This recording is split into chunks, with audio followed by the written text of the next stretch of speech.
Congress party బలపరిచిన పూసపల్లి నరసయ్య గారి నాయకత్వం, కత్తెర గుర్తుకే ప్రజాసేవకుడు పూసపల్లి నరసయ్య గారి నాయకత్వం, కత్తెర పూసపల్లి నరసయ్య గారి నాయకత్వం.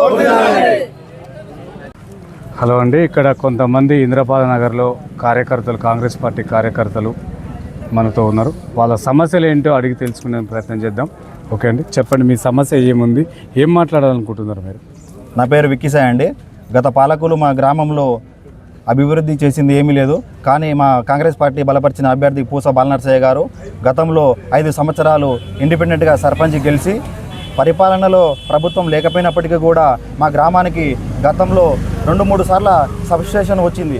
గత పాలకులు సబ్స్టేషన్ రాకుండా వేరే ఊరికి మళ్లించడం జరిగింది. అట్టి పరిస్థితుల్లో గ్రామంలో కరెంటు డిమ్గా ఉండడం వల్ల రైతులకు ఇబ్బంది పాలవుతుందని చెప్పేసి మా అభ్యర్థి పూస బాలనరసయ్య గారు మా గ్రామానికి మంత్రి గారి దృష్టికి తీసుకెళ్ళి, ఎంపీ గారి దృష్టికి తీసుకెళ్ళి ప్రత్యర్థులు ఎన్ని కుట్రలు పనినా, ఎన్ని ఇబ్బందులు పెట్టినా కూడా పట్టు విడవకుండా సబ్స్టేషన్ని మా గ్రామానికి తీసుకువచ్చారు. అలాగే మా గ్రామంలో రైతులు కాలువలు దాటి పంట పొలాలకు వెళ్ళడానికి ఇబ్బందికరంగా ఉన్న తరుణంలో వారి బాధ చూసి రైతుల పక్షాన నిలబడి 2 బ్రిడ్జిలు నిర్మించడం జరిగింది.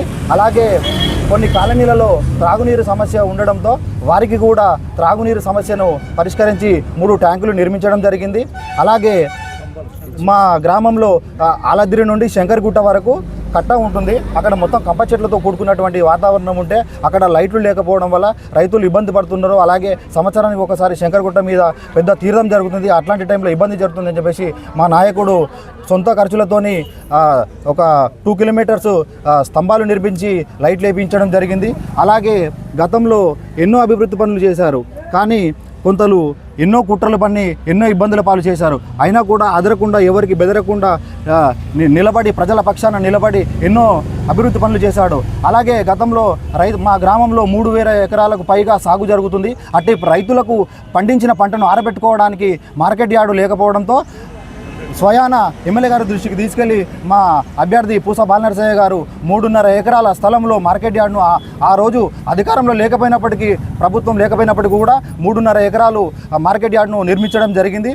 అలాగే ఆయన సొంత ఖర్చులతోని ఇప్పటి వరకు మా ఊరిలో ఎంతమంది సర్పంచులు ఉన్నా కూడా, ఏ ఒక్కరు చనిపోయినా, ఏ ఒక్కరు ఆర్థిక ఇబ్బందుల్లో ఉన్నప్పటికీ కూడా ఏ ఒక్క నాయకుడు కూడా ₹1 ఇచ్చిన వారు లేకపోయి ఉండే. కానీ మా అభ్యర్థి గెలిచిన తర్వాత ఆయనకు తోచిన విధంగా 5,000, 10,000 అని చెప్పేసి ఎంతోమందికి చెప్పుకుంటూ లెక్కలేనటువంటి ఎంతోమందికి ఆర్థిక సహాయం అందించారు. అలాగే ఎవరికైనా ఇబ్బంది ఉన్నా కూడా నా వాళ్ళు అని చెప్పేసి ఒక కుటుంబ సభ్యునిలాగా వెన్నంటే ఉండి ఎన్నో అభివృద్ధి కార్యక్రమాలు చేపట్టారు.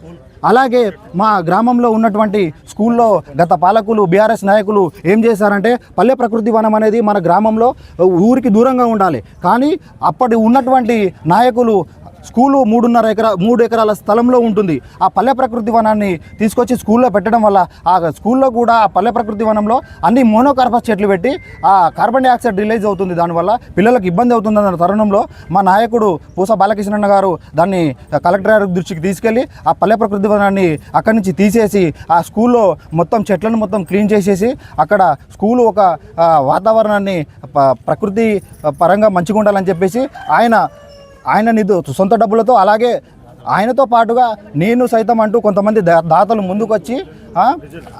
ముందుకు వచ్చి కొంతమంది దాతల సహాయ సహకారాలతో స్కూల్ని అభివృద్ధి చేశాడు. స్కూల్కు పెయింటింగ్ వేయించడం జరిగింది. అలాగే గత 10 సంవత్సరాల నుంచి కూడా స్కూల్లో చదువుతున్నటువంటి విద్యార్థులకు ఆర్థిక సహాయంగా 10th క్లాస్ విద్యార్థులకు ఉత్సాహం రావాలని చెప్పేసి, అందరూ ప్రతి ఒక్కరు పాస్ కావాలని చెప్పేసి ఒక దృఢ సంకల్పంతో ముందుకెళ్ళాలని చెప్పేసి పాస్ అయిన ప్రతి ఒక్క విద్యార్థికి ₹1000 చొప్పున అందించుకుంటూ రావడం జరిగింది.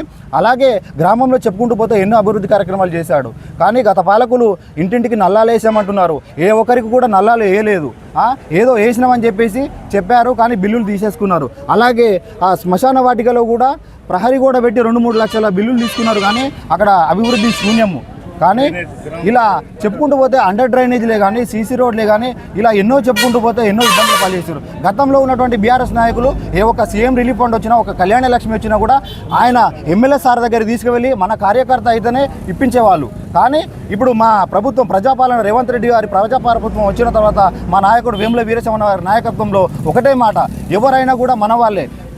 ఇది ప్రజల ప్రభుత్వం, ప్రజాపాలన కాబట్టి ఎవరైనా కూడా విభేదాలు లేకుండా వేరే పార్టీ అయినా మన పార్టీ అయినా అన్ని పార్టీల వారు మనవాళ్ళని చెప్పేసి ప్రతి ఒక్కరికి కళ్యాణ లక్ష్మి చెక్కులు, ప్రతి ఒక్కరికి సీఎంఆర్ రిలీఫ్ ఫండ్ చెక్కులు కూడా అందించిన ఘనత మా కాంగ్రెస్ పార్టీది. అలాగే మా రేవంత్ రెడ్డి గారి ప్రభుత్వము, మా వీరశమన్ గారి ప్రభుత్వం. అలాగే గత 10 సంవత్సరాల పాలనలో కేసీఆర్ గారు అభివృద్ధి చేశారంటున్నారు కదా, ప్రతి ఒక్క కుటుంబానికి ఒక రేషన్ కార్డు కూడా ఇచ్చారని చెప్పేసి నేను అడుగుతున్నాను. అదే మా రేవంత్ రెడ్డి గారి ప్రభుత్వం వచ్చిన తర్వాత మా గ్రామంలో 175 రేషన్ కార్డులు ఇప్పించిన ఘనత మా వేముల వీరేశమన్న గారిది, మా పార్టీ అభ్యర్థి పూస బాలనరసయ్య గారిది. అలాగే మా గ్రామంలో ఎంతోమంది వృద్ధ మహిళలకే కానీ ఒంటరి మహిళలకే కానీ పెన్షన్ లేకపోతే మా అభ్యర్థి అయినటువంటి పూస బాలనరసయ్య గారు సొంత నిధులతోని ఎవరైతే పెన్షన్దారులు ఉన్నారో వారిని తీసుకెళ్ళి ప్రత్యేక చొరవ తీసుకొని ఎంతోమందికి పెన్షన్ పెట్టేయడం జరిగింది, ఎంతోమందికి ఆసరా పెన్షన్ కూడా ఇప్పించడం జరిగింది. ఓకే, అలాగే